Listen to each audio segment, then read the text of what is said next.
Question number 7 की तरफ चलते हैं। एक चीज़ ध्यान रखेंगे इसमें, क्वेश्चन नंबर 7 कहता है कॉट थीटा आपका 7/8 है। ठीक है, थोड़ा सा नीचे रख लेते हैं इसको, देखते हैं। कॉट थीटा जो आपका 7/8 है, तो वही सेम कहानी। सबसे पहले आप लो ट्राइंगल, थीटा यहाँ डाल दो, थीटा के साथ वाली साइड बेस, परपेंडिकुलर, हाइपोटेन्यूस हो गया। कोई सा भी नाम नहीं दिया तो ABC कुछ भी डाल दो, डाल दिया। सो नाउ हमें पता है जो कॉट थीटा होता है वो आपका होता है P/P। क्लियर है।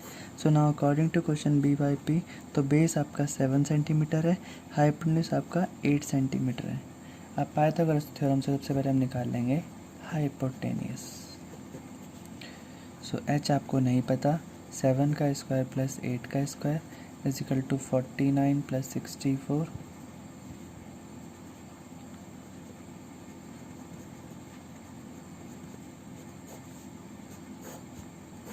क्लियर है। 113 हो गया हमारा, तो हाइपोटेन्यूस आ गया हमारा कितना, √113। क्लियर है।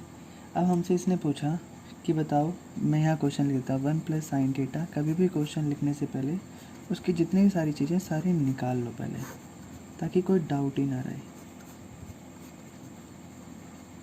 ठीक, तो हमें जब 1 तो पता है, जैसे sin थीटा नहीं पता, सबसे पहले हम sin थीटा की वैल्यू निकाल लेंगे। sin थीटा ये भी है, तो हमें ये जो होगा वही यहाँ पर होगा। cos थीटा भी निकाल लो एक बार, देन हम सीधा पुट कर देंगे। पहले सारे एलिमेंट निकाल लिया करो। तो sin थीटा कितना होता है, P/H, ये होता है B/H। So now according to question P है आपका 8 और ये है √113। सिमिलरली बेस आपका 7 है और √113। अब आपको देखो कितनी आसानी रहेगी, आपको ये भी पता है, आपको ये भी पता है। अब अगर आप थोड़ा सा तेज है तो आप क्या करेंगे, यहाँ पर A + B और A - B सबको पता होना चाहिए। 10th क्लास में आप A - B का होल स्क्वायर होता है। So now 1² minus sine square theta, इसका answer. Similarly 1² minus cos square theta. So हम इसे कह सकते हैं कि हमने सॉल्व करके इतना लिया आए हैं। अब 1 माइनस साइन थीटा कितना होता है, 8/√3। तो 8 में √113 का होल स्क्वायर कर देना है यहाँ पर। ऐसे यहाँ पर 1 माइनस 7/113 का होल स्क्वायर कर देना है। सिंपल ही तो है। 1 माइनस 8 का 64/113, 1 माइनस 49/113। एलसीएम लेना सबको आता ही है। यह 113 से मल्टीप्लाई, यहाँ पर भी 113 से मल्टीप्लाई, यहाँ पर भी 113 से और यहाँ पर भी 113 से, ताकि बेस सेम हो जाएंगे। तो 113 माइनस 64/113 माइनस 49/113। 113 से 113 कैंसिल, 13 में से 9 गया, 4 गया 9 और 10 में से 49 अपॉन में यहाँ पर आ जाएगा 13 में से गया 9 और ये कितना है 649/69। एक यहाँ पर मिस्टेक है, 13 में से 9 गया तो यहाँ 4 आता है, तो ये 64 है। तो 49 अपॉन में, इसका बी पार्ट भी कर ही देते हैं। क्वेश्चन नंबर 7, इसका बी पार्ट सेम ट्राइंगल हमारे पास अब ऑलरेडी है, सारी वैल्यू भी हमारे पास है। ये P होता है, ये B होता है और ये आपका H होता है, यहाँ पर थीटा है। ठीक है, अब आपको सीधा निकालना है कॉट स्क्वायर थीटा।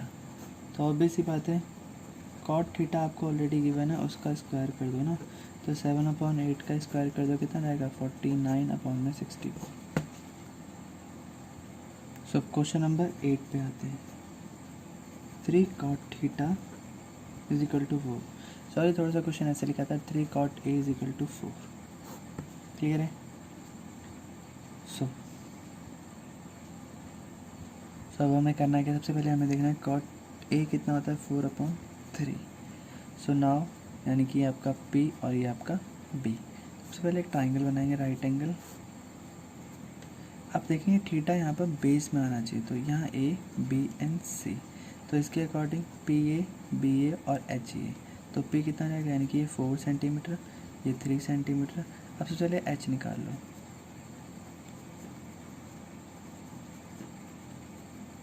बताने की ज़रूरत तो है नहीं शायद, अब इतना तो क्लियर हो ही गया होगा। +3 का स्क्वायर हो जाएगा 16 + 9 25। So now H is equal to 5 centimetre. तो इसका मतलब ये आपका है 5 सेंटीमीटर। क्लियर होगी बात। अब आपको एक स्टेटमेंट मिलेगी जिसको आपको ध्यान रखना है। स्टेटमेंट ये रहेगी कि 1 माइनस 10 स्क्वायर ए अपॉन में 1 plus 10 square A is equal to cos square A minus sine square A होता है नहीं होता। सबसे पहले मैंने आपको बताया था क्या करा करो, पहले निकाल लो कि 10a कितना होता है। 10a क्लियर कर लो, 10 होता है p बाय b। तो थीटा यहाँ पर इसका मतलब बेस परपेंडिकुलर हाइपोटेन्यूज सही है। तो p कितना रहेगा 4 अपॉन में 3, 10 क्लियर हो गया हमारा। ऐसी कॉस a निकाल लो, कॉस a कितना होता है, कॉस a आपका होता है b बाय एच। तो b आपका है 3 अपॉन में 5। ऐसे आप निकाल लो साइन a कितना होता है p बाय एच, इसका मतलब 4 अपॉन 5। क्लियर होगी सारी बातें। तो अब आपको क्या करना है, बस सीधा वैल्यू पुट कर देनी। 1 माइनस 10a कितना है, 10 है आपका 4 अपॉन 3 का स्क्वायर माइनस 1 प्लस ये कितना है 10a स्क्वायर, ये आपका है 4 अपॉन 3 का स्क्वायर। तो 1 माइनस 16 अपॉन में 9, 1 प्लस 16 अपॉन 9। तो अगर हम देखेंगे तो यहाँ पर 16 अपॉन में 3 है, तो 10a आपका है 4 अपॉन b, ठीक है 3 सही जा रहे हैं हम। तो 9 में 16 माइनस कर दो, यहाँ पर आप 9 में 16 प्लस कर दो, बाकी 9 से 9 तो ये कैंसिल हो ही जाना है, ठीक है। यहाँ पर आएगा कितना -7, यहाँ पर आएगा 25, क्लियर है। अब हम चलते राइट हैंड साइड की तरफ। कॉस कितना होता है 3 अपॉन 5 का स्क्वायर माइनस 4 अपॉन 5 का स्क्वायर। ये कितना है आपका वही से 9 upon 25 minus 16 upon 25। Base same है तो एक बार लिख देंगे, 9 में 16 गया minus 7 upon 25। Yes they are equal.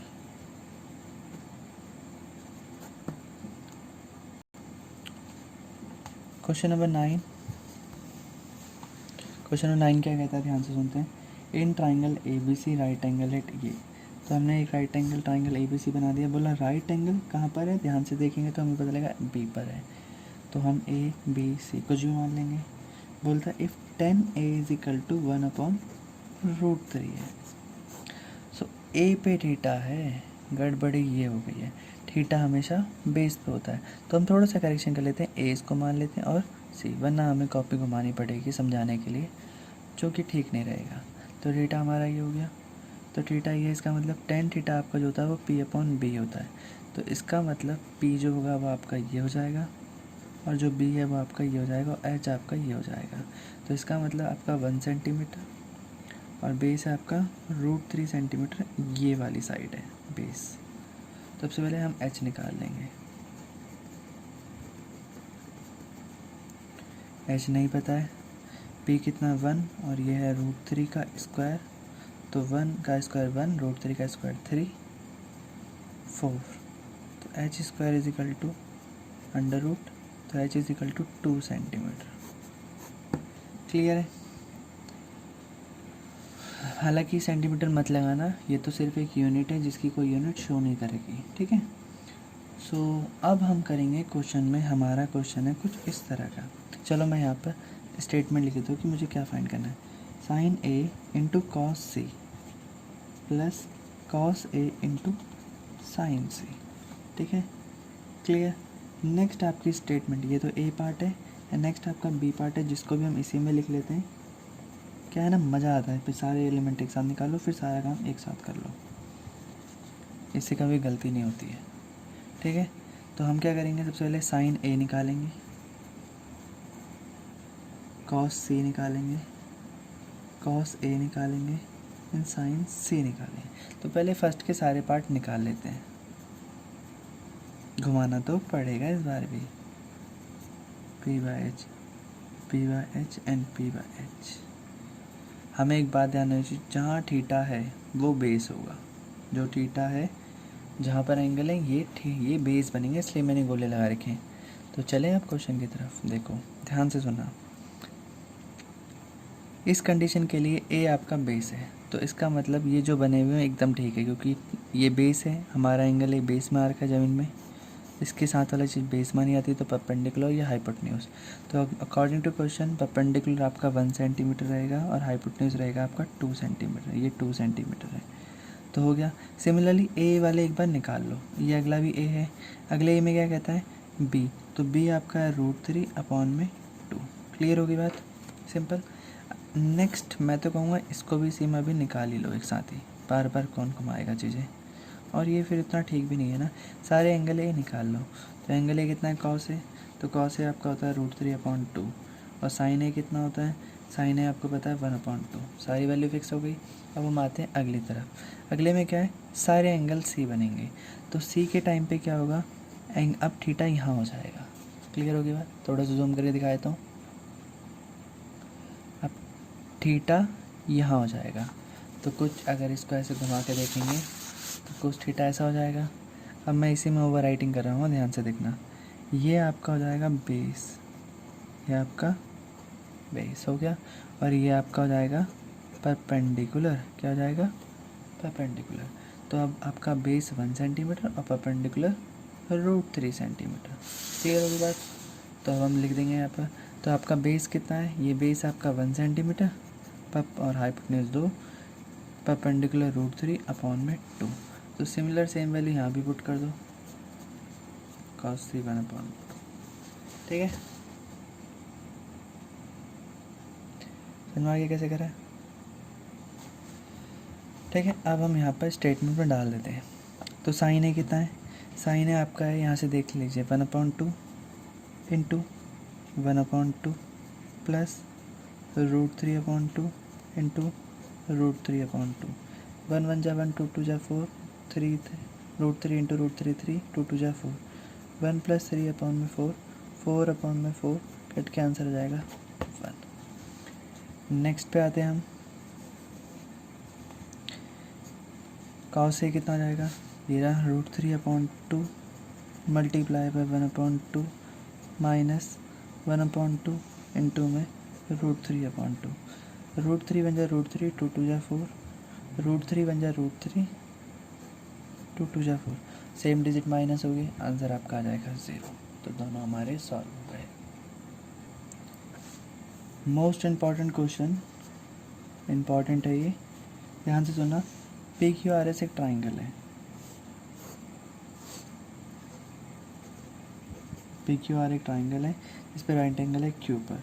Statement कहता है PR प्लस QR 25 है एंड PQ आपका 5 है, तो जो 5 है उसको 5 लिख देंगे। क्लियर होगी बात। ये दो स्टेटमेंट को मिलाने के बाद 25 आता है। इसका मतलब अगर हम बात करें PR की, नहीं पता कितना है, QR की बात करें तो ये भी नहीं पता। अच्छा इतना पता है, ये हाइपोटेन्यूज होगा, ठीक है, और ये परपेंडिकुलर है और ये बेस है। चलो मान लेते हैं एक बार को ऐसा। तो हमें पता है छोटी साइड बेस होगी और हाइपोटेन्यूज बड़ी साइड होगी, तो लेट द स्मॉलर साइड हमने क्या करा, QR को हमने X मान लिया। क्लियर होगी बात। जब इतना X हो जाएगा, अगर मैं इसको ऐसे भी स्टेटमेंट में लिखूँ, चाहे अगर किसी को समझ में ना आए, क्योंकि सारे लोग तेज़ नहीं होते और सारे लोग बेवकूफ़ भी नहीं होते हैं, तो हम एक मेथड की तरह लेके चलते हैं ताकि सबको समझ में आए। QR कितना X है 25, सो जो आपका PR होगा वो जाएगा 25 माइनस X। क्लियर होगी बात।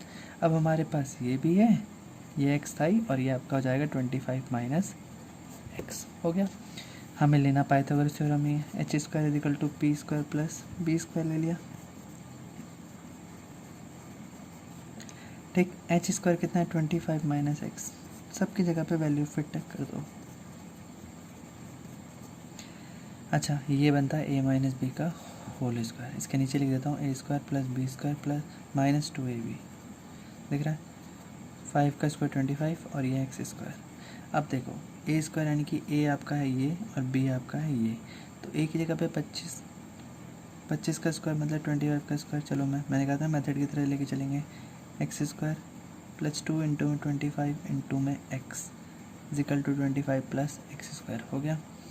625 x², 15 2 जा 25 2 जा 50 sorry is equal to 25 plus x²। Clear है।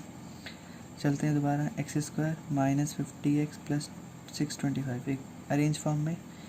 इसको भी इस तरफ ले ही आते हैं, 25 प्लस का उस तरफ आएगा माइनस में, ये प्लस में यहाँ जाएगा तो माइनस में। इस क्या इस तरफ कुछ बचा नहीं, तो क्या लिखेंगे 0। नेक्स्ट x² से x² कैंसिल हो गया। ठीक, माइनस 50 अकेला है, लिख दो यहाँ पर, प्लस और माइनस माइनस होगा 625 में से 25 जाएंगे तो 600 आएगा, पर बड़ा ही है तो इसलिए यहाँ पर आएगा प्लस। 50 यहाँ नेगेटिव है तो हमने कहा एक काम करो 50 आप वहाँ चले जाओ, चले गए 50 इंटू 50 अपॉन में 600 अपॉन में 50 हो जाएगा, 0 कटेगी, 5 से 60 कटेगा तो आंसर कितना आएगा 12 टाइम्स कटेगा ना, तो एक्स की वैल्यू जाएगी 12। सो हेंस इसका मतलब क्या हुआ, हमने क्यू आर को फाइंड करा था, क्यू आर जो था हमारा ये वाली साइड, ये आपकी एक्स थी ना, इसका मतलब जो क्यू आर है वो हो जाएगा 12 सेंटीमीटर, और जो पी आर था वो क्या था आपका 25 माइनस एक्स, तो 25 minus 12 is equal to 13 centimetre. So P R आपका कितना हो जाएगा 13 सेंटीमीटर। अब हमें सब पता है, जितने पता चले तो देखा जाएगा, तो ये 13 है, ये 12 है, और ये आपका 5 सेंटीमीटर है। क्लियर है। अब हमें कुछ इसने क्या करा, कुछ वैल्यूज़ निकालने के लिए कहा जाए, sine P, cos P and tan P, और इन सब का जो एंगल है वो आपका पी पी है। दैट मीन्स ये पी अपॉन एच होगा, ये बी अपॉन एच होगा, और ये आपका पी अपॉन में पी होगा। तो इनकी वैल्यू इनके सामने लिखने से पहले हम इनका पहले एंगल थीटा सेम कर लेते हैं। पी आपका ये रहा, तो पी के अकॉर्डिंग क्या होगा, ये थीटा होगा, जब थीटा यहाँ बनेगा तो थीटा के साथ लाइन क्या होती है बेस, और ये परपेंडिकुलर हो गया। और हाइपोटेन्यूज तो यही रहेगा, हाइपोटेन्यूज ये हो जाएगा आपका क्या हाइपोटेन्यूज। ठीक, तो सबसे पहले क्या करेंगे हम परपेंडिकुलर, यानी कि अब अकॉर्डिंग टू दिस, क्लियर है ना, पी यहाँ पर है तो ये बेस हो जाएगा, ये बेस हो गया, लिख देता हूँ यहाँ पर बेस, ये आपका परपेंडिकुलर, और ये आपका हाइपोटेन्यूज। क्लियर है। तो अब आपको अगर ना सीधा लिख देना है, चलो देख लेते हैं। देखो साइन पी वाई एच होता है, अब यहाँ पर पी क्या होगा आपका परपेंडिकुलर ये है तो ये रहा 12 अपॉन में 13। ठीक है, क्लियर है। Similarly cos P B by H, B आपका है 5 अपॉन में 13, 10 पी है आपका 12 अपॉन में 5। क्लियर है, सब समझ में आ गया। ध्यान से देखना है, कोई दिक्कत हो कमेंट कर देना।